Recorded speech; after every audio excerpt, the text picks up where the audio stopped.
Lit kuan-kuan kelak karo mata kenca lain kata pedempak, lain kata petundal.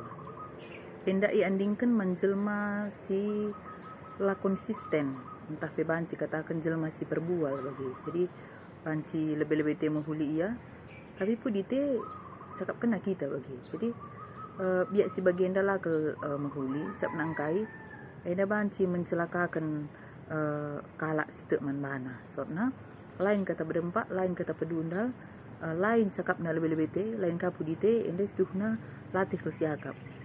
Hulin jelma adi lebih te pelai menghuli ya belakang tepe lanai kita senggat kita bicara pe menghuli bana, tapi si paling mengerikan depan te yang menghuli pudite pelai menghuli. Jadi kalau si bagian labu bertahan lama sab nangkai uga pe belum yang budi-munikan sifat nasi perbuale sedapat sa pastinya terbongkar.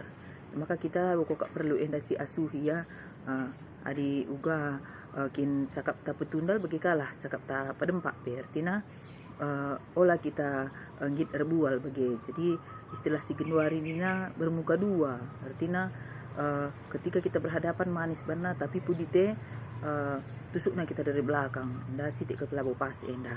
Jangan perlu kita berhati-hati menjelma sebagian rupana olah kita terjebak kubas rencana sila payo bagi pe berhati-hati kita pemilih teman gelahna banci teman tasikin memang te kita adalah orang yang jujur setia olah kari lain cakap neman banta lain menkala janah bancika EP perbahanca lit terjadi perubahan percengilan kita kan pengelakona jadi pelanai kita bagi jelma si bermuka dua tapi ukakin kita setuhuna sajalah labu kok perlu kita enda munafik labu perlu kok kita enda rebual di tengah-tengah keguluhan teh bersama-sama si genduari.